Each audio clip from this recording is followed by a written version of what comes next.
So, today we're going to cover the rest of 2.1.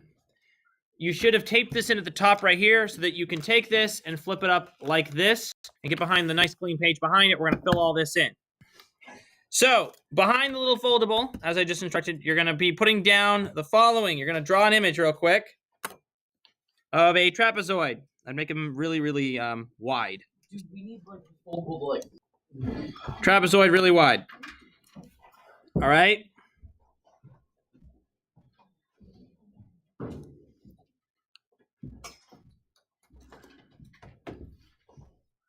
Now, what we're depicting here is something called a plane, basically. All right? Now, planes, as we know, all right, not the kind that you see in the sky. That's PL. Well, that's actually spelled the same way. Not the kind you see in the sky. Not the kind that you see when you're driving all over Kansas and bored out of your mind. Planes I'm talking about are like pieces of paper or flat surfaces, right? This is a plane. This table that I'm working on is a plane, okay? And because of that, they rapidly expand out in all directions. This way, this way, this way, and this way, okay? They could also be, they can have then lines or what you call rays coming off of them. So for example, you could have this guy coming up. Now this is coming off of the plane. It's not on top of it. It's coming up, going up. Okay, it's like it's going up into the stratosphere. You could have another line going this way, or another ray going this way. Okay? And then you could have one that actually goes through it and it's behind it. Or underneath it. Sorry, underneath. Okay? All of these, of course, need to be labeled. Let's start with the origin point of C. Let's call this D. Let's call this B. And let's call this F. Okay? Now, and we're going to elaborate on all this. This guy coming down, we label him as M. All right? We can just call him M. We're referring to it when we do that. We're labeling that as a vector at that point. Vectors essentially just move in a certain direction. Okay? They're in 3D space. The only difference between a ray and a vector is that rays only deal with 2 degrees, vectors deal with 3. And that's all you need to know. Okay? And finally, you could also just have a point on the point here. A, and we'll call this plane S.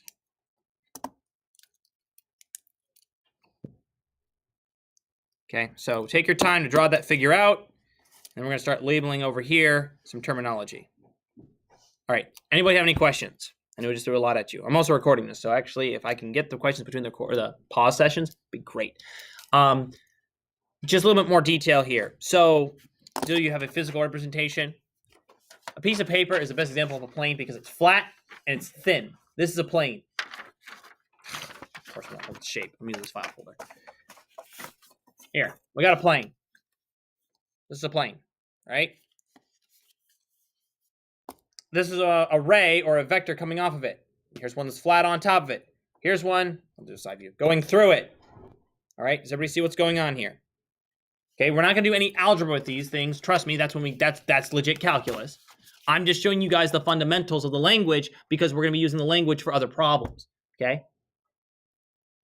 What a lot of people struggle with when it comes to planes is that when we write on whiteboards, this is basically the plane. We just turn it sideways and we're writing out.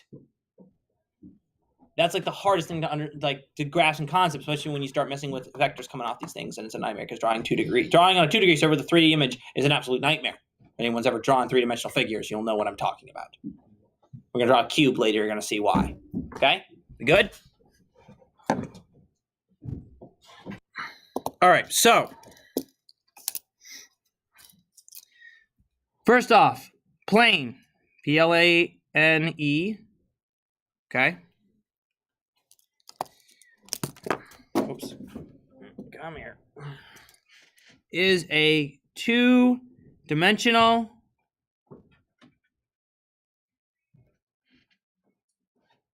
surface that extends indefinitely be an I right there.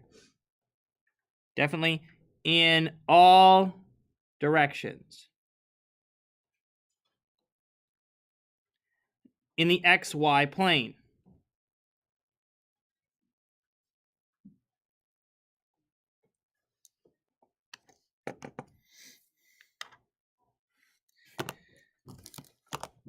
Now, so there's a plane, and it expands indefinitely. It just gets like this, gets bigger, okay? Another term you need to know is something called collinear.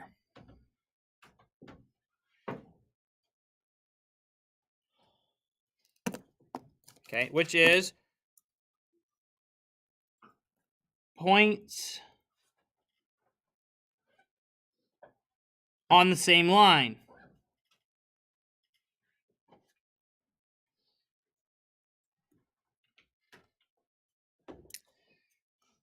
For example, that means any 2 points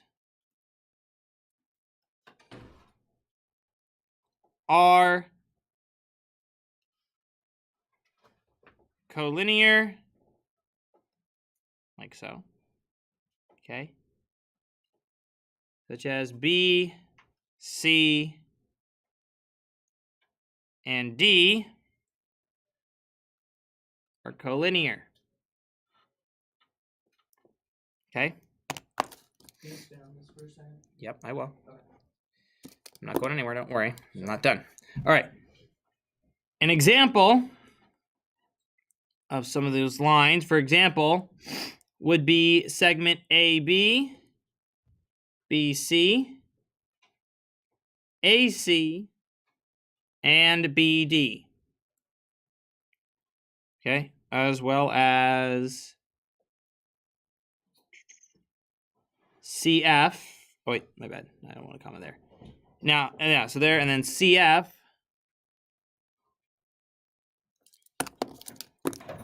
Which, whoops, wrong color. Okay. These two right here, okay, which is, oh wait, no, never mind. I take that back. BD is by itself. I do have my whiteout over here. Okay, so that's my fault. Okay,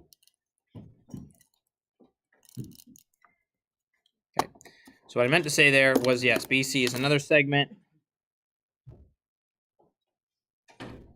Okay. Then you have CF, which form line M. Okay. So CF from here to here forms line M. Okay. Not the ray, but the line. So you're defining the 2 points inside the ray. And then you have DF.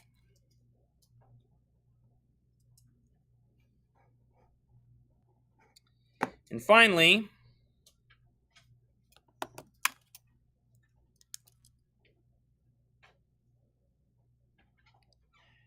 we have coplanar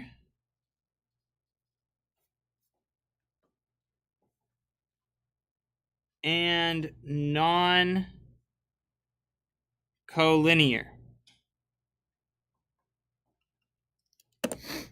Okay.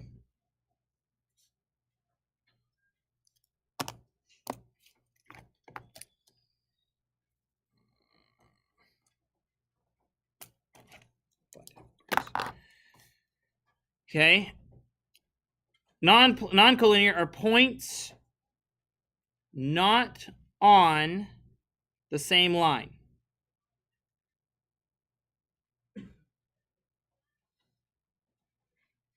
Okay. I'm going to move this up just slightly. Don't worry, I'll keep everything up.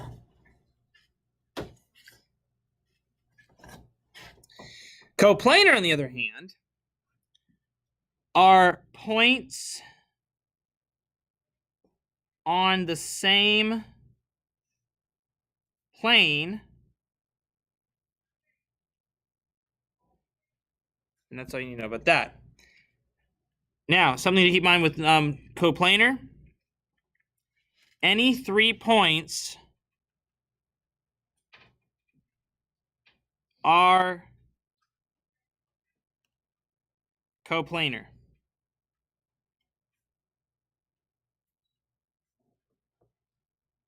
I spelled coplanar wrong. It's supposed to be Plainer. Okay. It's my fault. Okay. An example, referring back to our figure up here, is that points A, B, C, D, and A, B, C, and D are on the same plane.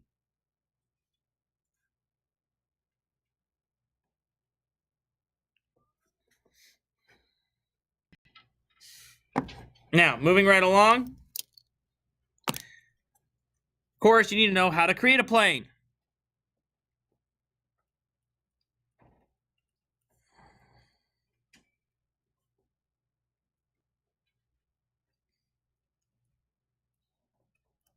Okay.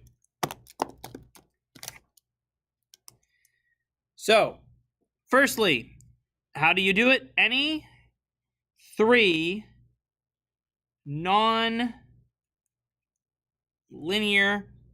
points create a plane. That's it. So as long as you have 3 points, like BCD or BC, BCD or BCA, technically that's actually better, BCA, because those technically these guys are 2 linear, but they have to be 3 non-linear points.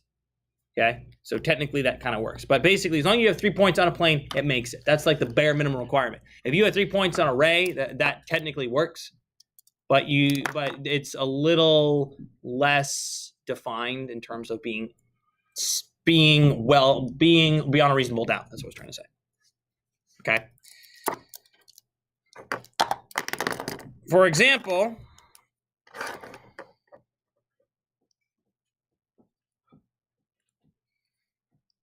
back to that figure above here. You guys can see on your page. I know you can't see on here. A, B, and C create a new plane.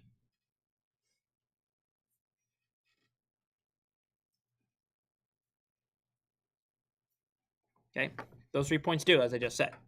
Okay, another example from that same figure is points B, C, and F create a new plane.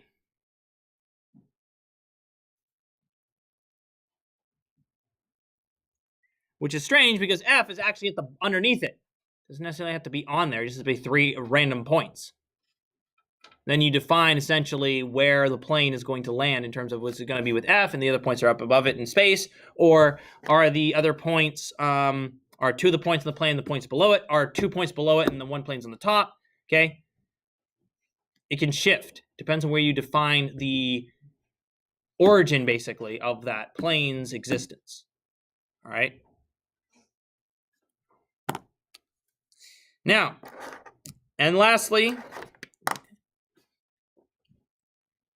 how to name a plane.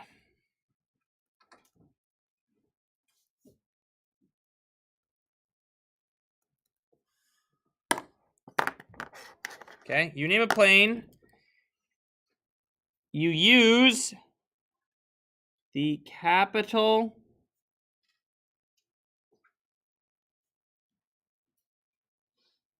letter with no point or 3 non-linear points on the plane. So, for example, you could have plane S or plane ABC. Now, the final thing we're going to talk about down here at the bottom I'm going to squeeze it down here. All right, I want everybody to draw a cube to the best of your ability. Doesn't have to be perfect.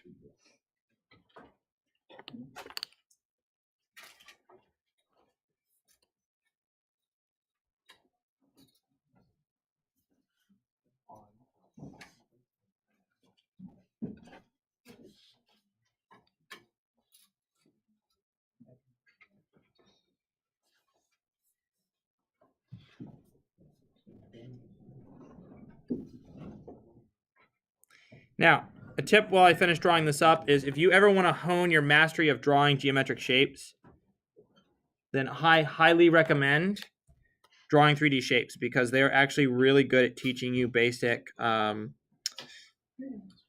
spatial reasoning and scale factor and scaling and all that kind of stuff. I'm a little off on that one. Okay.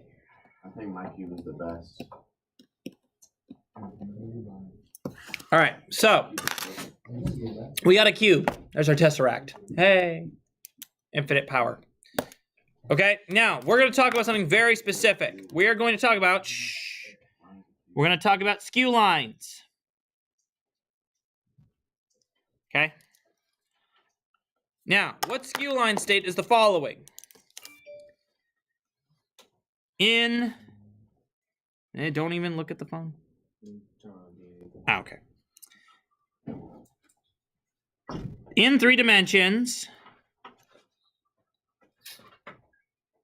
lines that are not parallel. Is that shoe or skew? Skew. Skew. It is skew. That's okay. Oh. Okay. And parallel and are not intersecting each other.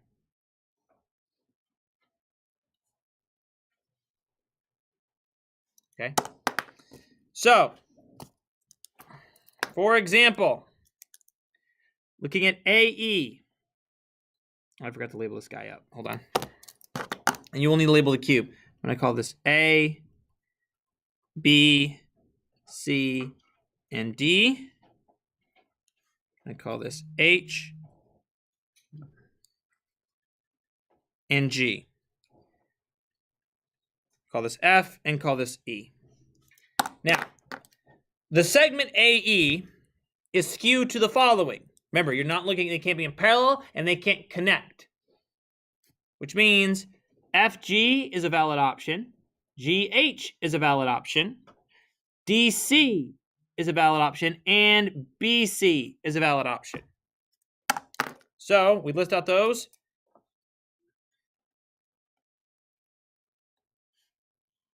Okay. AE is skew to BC, or AE is skew to DC, or AE is skew to HG, or AE is skew to FG. Okay, so all that's really talking about is the skew lines. All right. And that completes the notes for this section. Make sure you go down and do your homework next.